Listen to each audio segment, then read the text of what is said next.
आदाब नाज़रीन, नासिर केश ऑफिशियल आप देख रहे हैं। मैं हूं नासिर केशा। तो आपकी स्क्रीन पर एक जनाजे की तस्वीरें मैं डाल रहा हूं और ये जनाजा जो है ये डायलिसिस पेशेंट का जनाजा है।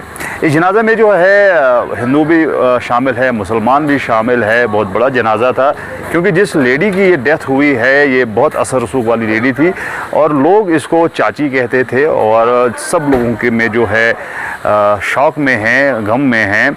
और जो ये जनाजा आप देख रहे हैं ये कल की बात है। आपको बता दें कि ऐसे ऐसे जनाजे यहाँ पर बहुत सारे उठ रहे हैं। मेरी गर्ज है डायलिसिस पेशेंट्स के। यहाँ पर जब भी डायलिसिस की बात आती है, यहाँ पे बीजेपी के लोग हों वो कहते हैं कि हमारे नेता ने इसको दिया है, या फिर एनसी के लोग कहते हैं कि हमारे नेता ने इसको डायलिसिस को दिया है। तो क्रेडिट लेने की बड़ी दौड़ लगी रहती है भद्रवाह में।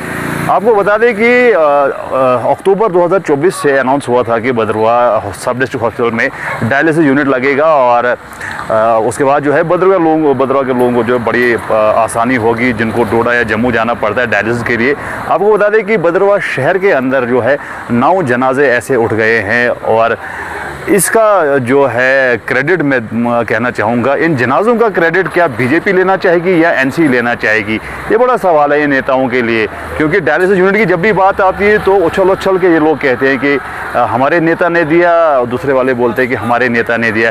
क्रेडिट लेने की बड़ी इनको दौड़ लगी रहती है। और अब ये जो जनाजे निकल रहे हैं, 9 जनाजे अभी तक निकले हैं भद्रवाह शहर के अंदर और आसपास के इलाकों में कितने जनाजे निकले हैं उसका कोई अंदाज़ा नहीं है। तो ये जो 9 जनाजे निकले हैं, मैं रिक्वेस्ट करना चाहूँगा चाहे बीजेपी के लोग हों या एनसी के लोग हों, इसका क्रेडिट भी लीजिए। बोले कि ये जनाजों का क्रेडिट जो है हमारे नेता का है, ये भी आप ज़रा चिल्ला के बोलिए ताकि आपकी जो सियासत है, जो लो लेवल की पॉलिटिक्स आपकी है वो एक्सपोज हो जाए।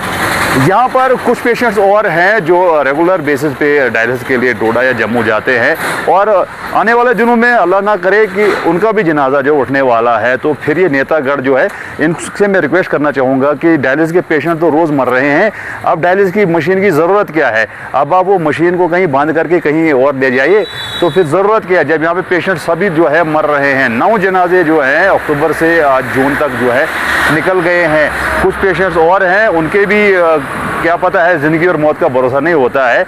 लेकिन यहाँ की जो घटिया सियासत है और घटिया लीडरशिप है उसका नतीजा ये है कि डायलिसिस यूनिट यहाँ लग नहीं रहा है और जनाजे निकल रहे हैं। जूँ ही कभी डायलिसिस का कोई बात चलती है तो फिर उछल के कहा जाता है कि ये हमारे नेता की कोशिशों की वजह से लग रहा है। तो ये बड़ा इंपॉर्टेंट सवाल है। मैं आवाम से भी गुजारिश करूँगा अपने कमेंट बॉक्स में अपनी राय दीजिए कि ये जो जनाजे उठ रहे हैं रोज़ ये डायलिसिस पेशेंट्स के, इनका क्रेडिट किसको देना चाहिए। तो फिलहाल मुझे दीजिए इजाज़त और आप देखते रहे नासिर केश ऑफिशियल। शुक्रिया, खुदा हाफिज़।